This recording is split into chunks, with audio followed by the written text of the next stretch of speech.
তো আজকের কোশ্চেনটা হচ্ছে স্ট্রেস এন্ড স্ট্রেন ডায়াগ্রামে কিভাবে আমরা আমাদের একটা given load and elongation chart দিলে সেটা প্লট করতে হয়। তো জিনিসটা খুব ইজি। এটা হচ্ছে আমাদের 2-0 একটা কোশ্চেন, মেবি 2-0 এটাই আসছে। জাস্ট এই লাস্টের এই 6-1-5-0-0 এই ডাটাটা চেঞ্জ করে দিছিল।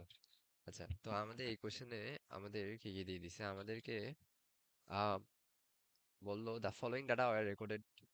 আচ্ছা, ডায়ামিটার দিয়ে দিছে, লেন্থ দিয়ে দিছে, ঠিক আছে। ওকে, তো আমাদের অনেকগুলা লোড দিছে, অনেকগুলা লোড, এখানে লোড, এখানে লোড আর ইলিংগেশন। মানে আমাদের লোড আর ইলিংগেশনটা হচ্ছে আমাদেরকে দিয়ে দিছে, ঠিক আছে।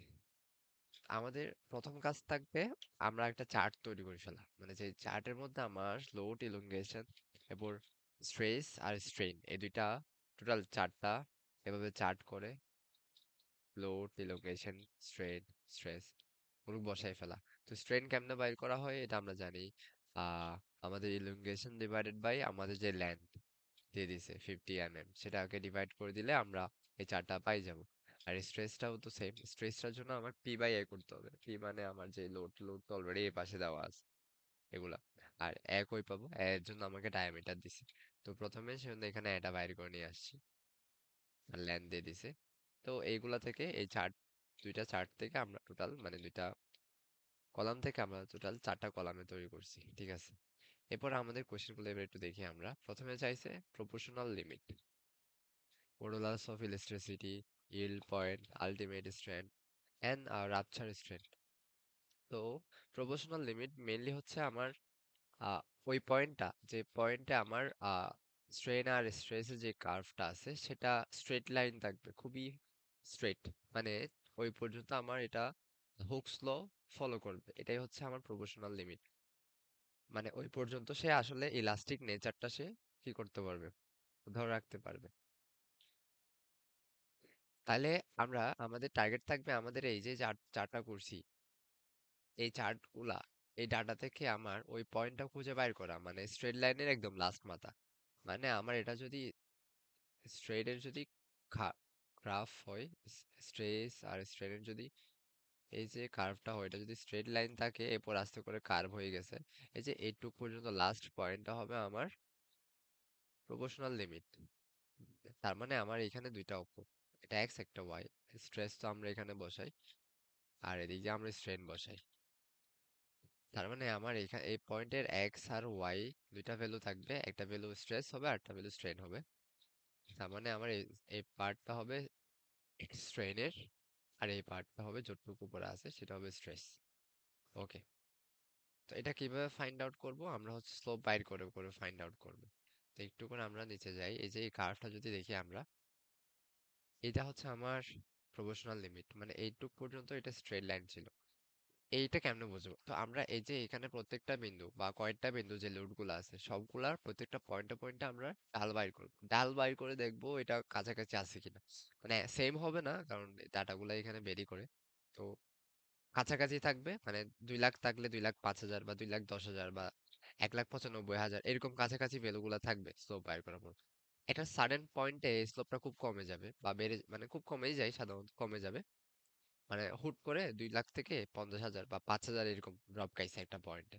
তো ওইটুক পয়েন্টে যাওয়ার আগ পর্যন্ত আমার যে লোডটা ছিল ওটাই হচ্ছে আমার ওই লাইনেই থাকবে, মানে ওই পয়েন্টেই আমি পাবো আমার প্রপোর্শনাল লিমিট।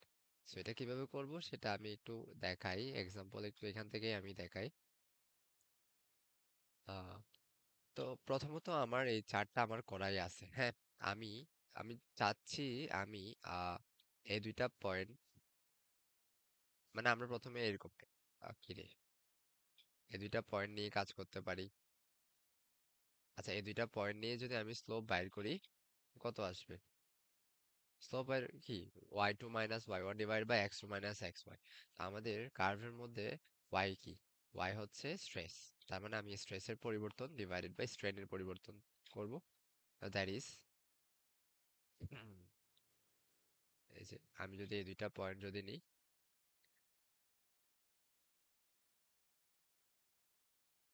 স্ট্রেসের পরিবর্তন 41 মাইনাস জিরো, জিরোটা আমি দিই, আচ্ছা দিই, ডিভাইডেড বাই 0.002 0.002 -0, আচ্ছা এটা ইকুয়াল দিয়ে অনেকটা মানে 2 লাখ, হ্যাঁ মানে 2,05,000, যাই হোক ঠিক আছে।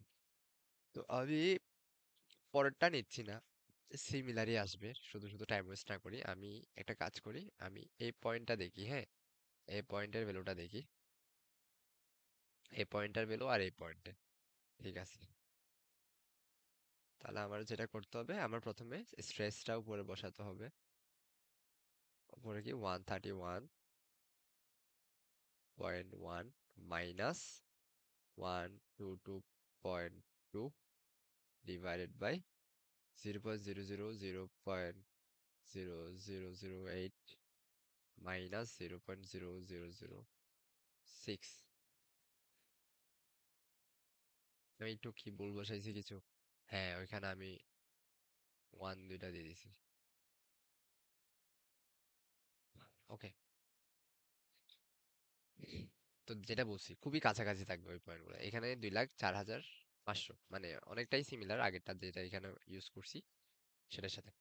তার মানে আমার এভাবে করে আমরা প্রত্যেকটা পয়েন্টে বা কিছুক্ষণ করে করে আমরা বাইর করব। তো আমি এরপর হচ্ছে এই পয়েন্টটা দিয়ে টেস্ট করব এখন। তাহলে এই পয়েন্টটাও যদি আমি টেস্ট করে দেখি, তাহলে আসবে 246.2 মাইনাস 203.4 ডিভাইডেড বাই 0.00120 মাইনাস 0.001, যদি ইকুয়াল দিই এটাও অনেকটা 2 লাখের কাছাকাছি। তার মানে আমার এই যে উনো উনো মানে 37,000 পর্যন্ত স্টিল এইখানে আমার এটা কার্ভ মানে স্ট্রেট লাইন পর্যন্ত আমি পাচ্ছি, মানে এটুকু পর্যন্ত আমি যদি স্লোপ বাইর করতে থাকি আমি স্ট্রেট লাইন পাবো। সরি 40,000-এ যাবে না, মিস্টেক,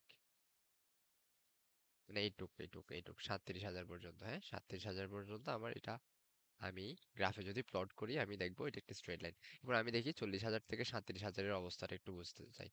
40,000 থেকে যদি 37,000 যদি আমরা দেখি, তাহলে কি হয়? তাহলে 260.6 মাইনাস 246.2 ডিভাইডেড বাই 0.0012 মাইনাস 0.001 ইন্টার 7,000, 72,000 সামথিং, মানে যেটাই হোক এটা খুবই খুবই খুবই অনেক ড্রপ খাইছে, এটা হিউজ পরিমাণ একটা অ্যামাউন্ট ড্রপ খাইছে, যেটা হচ্ছে কি বোঝা যাচ্ছে। আচ্ছা নিচে আমি একটু ভুল লিখছি, এটা আরেকটু ড্রপ খাওয়ার কথা, আমি 260, এটা নিচে হবে সরি একটু মিস্টেক, এখানে বসবে 0.00326 মাইনাস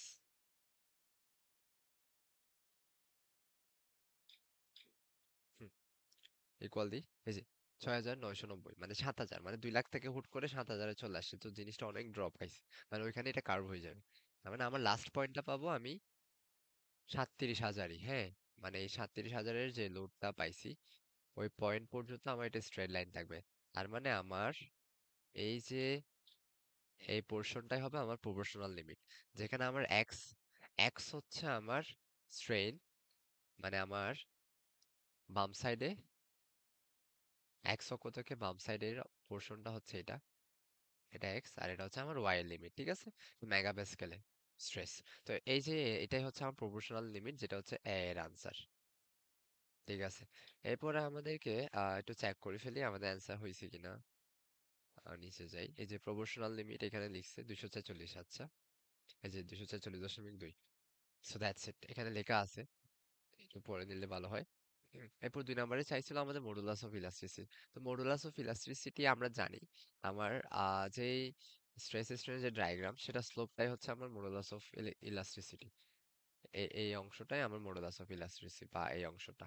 তো এটা আমরা যেভাবে যে কোনো দুইটা পয়েন্ট নিলে হয়, তো সাধারণত আমরা এই যে আমাদের যে প্রপোর্শনাল লিমিট পাবো সেটা আর এই দুইটা পয়েন্ট থেকে আমরা করব, হ্যাঁ মানে নর্মালি মানে এই দুইটা পয়েন্ট নিয়ে করলে বেটার আর কি। তাহলে দুইটা পয়েন্ট নিয়ে আমি যদি ডিভাইড করি মানে আগের মতো, স্লোপ বাইর করি ও সেম 2,05,000 যেটা আসছিল একদম প্রথমে 2.5 গিগা প্যাসকেল হবে যদি করা হয়, এই যে মেগা প্যাসকেল আসবে। ওটাকে যদি গিগা প্যাসকেলে কনভার্ট করে 1,000 দিয়ে ভাগ দিলে হয়ে যাবে। সো এটা হচ্ছে বি এর অ্যান্সার। এবার সিতে জিজ্ঞেস করছে ইল্ড পয়েন্টটা কি।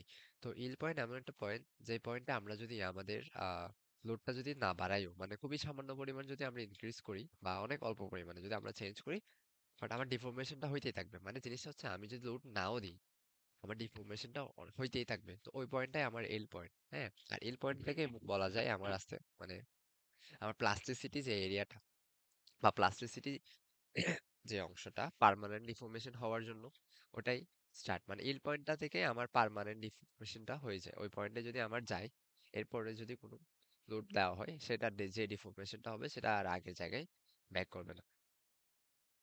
তো আমরা ইল পয়েন্টটা কিভাবে বুঝবো? তো আমি একটা শর্টকাট বলি, যেটা আমি কয়টা ম্যাথ অ্যানালাইসিস করে আমি বাইর করছি। শর্টকাটটা হচ্ছে আমরা আগে ওই আহ, এই যে এই পয়েন্টটা ছিল আমাদের প্রপোর্শনাল লিমিট। প্রপোর্শনাল লিমিটের আশেপাশে থাকবে ইল পয়েন্ট, হয় এই পয়েন্টে নাহলে এই পয়েন্টে, এই পয়েন্টে এইগুলার মধ্যে আমার ইল পয়েন্টটা থাকবে। তো শর্টকাটটা হচ্ছে এরকম, প্রপোর্শনাল লিমিটের পরেরটাতে সাধারণত থাকে না, ইল পয়েন্টটা সাধারণত এইখানে থাকে। এই পয়েন্টটা হচ্ছে আমার ইল পয়েন্ট, আমি অ্যান্সারই বলে দিছি। কিভাবে এটা একটু এই যে অ্যানালাইসিস করলেই বোঝা যাবে। ঠিক আছে, ইল পয়েন্টের আমিও যদি কার্ভটা যদি একটু দেখি, এই যে, আর সাধারণত আমাদের গ্রাফের প্লট গুলা ওভাবেই, মানে এখানে যে ডায়াগ্রামটা আছে মানে যে ডাটাটা ওটা ওভাবে দেয়। প্রপোর্শনাল লিমিট একটা, পরে হচ্ছে ইলাস্ট্রিক লিমিট, এরপরটা হচ্ছে ইল পয়েন্ট। সো এভাবেই যদি শর্টকাট ইউজ করা যায়, পেইন নাই। ঠিক আছে, আরেকটা জিনিস আরেকটা ভাবে বোঝা যাবে, সেটা হচ্ছে আমি বলি, সেটা হচ্ছে এটা। এই যে আমার এই পোর্শনে, এই দুইটা পোর্শনে যে লোডটা 40,000, একটা 41,000, এর আগেরটা 37,000, আর এর পরটা 43,000। মানে এখানে লোড চেঞ্জ করছি, বাট 40 থেকে 41-এ আমি লোড চেঞ্জ করি নাই বলতে গেলে। মানে আমি লোড দিই নাই, কারণ এটা খুবই কাছাকাছি, যে তো মানে আমি চেঞ্জ করি নাই। বাট আমার ডিফরমেশনটা কিন্তু হয়ে গেছে। মানে 40 থেকে 41-এ যে আসছে, আমার ডিফরমেশনটা কিন্তু হয়ে গেছে অনেক বেশি। 0.3 থেকে এই চলে আসছে। তার মানে আমার ওই পয়েন্টে, মানে এখানে লোড দেওয়া হয় নাই, বাট এটা ডিফরমেশন হয়ে গেছে অনেক বেশি। এই পয়েন্টটা আমার ইল পয়েন্ট, ঠিক আছে। তো ইল পয়েন্ট, আমার অ্যান্সার কি হবে? অ্যান্সার হবে আমার এইটা, এই যে 270.3 যেটা আছে স্ট্রেস, সেটা হচ্ছে আমার answer. Okay, so ultimate strength হচ্ছে আমার maximum stress peak on curve, ঠিক আছে। মানে ম্যাক্সিমাম স্ট্রেস যেটা, সেটাই হচ্ছে আমার আলটিমেট স্ট্রেস। এটা বাইর করার জন্য, আচ্ছা, আমরা ম্যাক্সিমাম স্ট্রেস কিভাবে পাবো? স্ট্রেসের ফর্মুলা হচ্ছে ডেল পি বাই এ। এটা যদি ম্যাক্সিমাম হইতে হয়, আমি একে কিছু করতে পারবো না, পি ম্যাক্সিমাম হইতে হবে। তার মানে যে পয়েন্টে আমার লোডটা বেশি থাকবে, ওই পয়েন্টটাই আমার আলটিমেট স্ট্রেংথ শর্টকাট। তার মানে আমার এই পয়েন্টগুলোর মধ্যে আমার 68,000 যেটা আছে সেটা না, এই যে 69,000 যেটা আছে, সেটাই হচ্ছে আমার হাইস্ট লোড। তার মানে এখানে আমি কি পাবো? ম্যাক্সিমাম লোড পাবো। তার মানে এটাকে আমরা বলতেছি আলটিমেট স্ট্রেংথ, এটা হচ্ছে অ্যান্সার। ওকে, এরপরে জিজ্ঞেস করছে rupture rupture strength. Rupture strength হচ্ছে আমরা যখন এক পর্যায়ে আলটিমেট স্ট্রেংথ এর পরও যখন ফোর্স দিই, সেটা এক পর্যায়ে সেটা কি হয়ে যায়, আমার ওই অংশে থিন হয়ে যায়, আমার যেই স্টিলটা থাকবে মাইল্ড স্টিল, সেটা একটু চিকন হয়ে যাবে, তারপর এক পর্যায়ে এটা ভেঙে যাবে। তো নির্দিষ্ট স্ট্রেস দেওয়ার পর যে পয়েন্টে আমার আহ, আমার বস্তুটা ভেঙে যাবে, ব্রেক হওয়া শুরু করবে, ওই স্ট্রেসটাই হচ্ছে আমার রাপচার স্ট্রেস। তো এটা ডাইরেক্ট এখানে লাস্টে যেটা থাকে সাধারণত এখানে ফ্র্যাকচার লিখে দিছি 299.6, এটাই হচ্ছে আমার রাপচার স্ট্রেংথ আর কি। সো মানে 400 এখানে লিখছে। আর আলটিমেট 449, এই যে 449। ঠিক আছে, এরপর এটাকে আসলে ওরা বলছে, এখানে কি বলছে, প্লট দ্য স্ট্রেস ডায়াগ্রাম। তো এটা প্লট করতে বলছে। তো প্লট করলে আমরা নর্মালি একদম মাপজোপ করে তো আঁকবো না, আমরা এইভাবে আঁকবো, জাস্ট এই পয়েন্ট, এই এই পয়েন্টটা ডিনোট করে এটার মানটা লিখে দিব, প্রপোর্শনাল লিমিটের এল পয়েন্টটার মানটা লিখে দিব, এখানে গিয়ে আলটিমেট স্ট্রেন্থটার মানটা লিখে দিব। আলটিমেট স্ট্রেন্থে খেয়াল রাখতে হবে আমার কার্ভটা সবচেয়ে বেশি পিক হবে এখানে, মানে এখানে একদম হাইয়েস্ট উঠবে, হ্যাঁ। এবার আস্তে করে এখানে নিচে নেমে যাবে, লাস্ট পয়েন্টটাকে আমরা fracture of breaking, out breaking এভাবে ডিনোট করবো। আর ইলাস্টিক লিমিট হচ্ছে চাই নাই, ইলাস্টিক লিমিট কি চাই? না, ইলাস্টিক লিমিট চাই না। ইলাস্টিক লিমিট আর প্রপোর্শনাল লিমিট ফাইন্ড আউট খুবই কাছাকাছি। ইলাস্টিক লিমিট হচ্ছে লাস্ট পয়েন্ট আর কি, ইলাস্টিক লিমিটের পার করলেই সেটা আর কি হবে না, ফিরে আসবে না, মানে আমার আগের শেপ ফিরে আসবে না। সো এটাই এখানে কোশ্চেন যদি আসে, এটাই আসবে।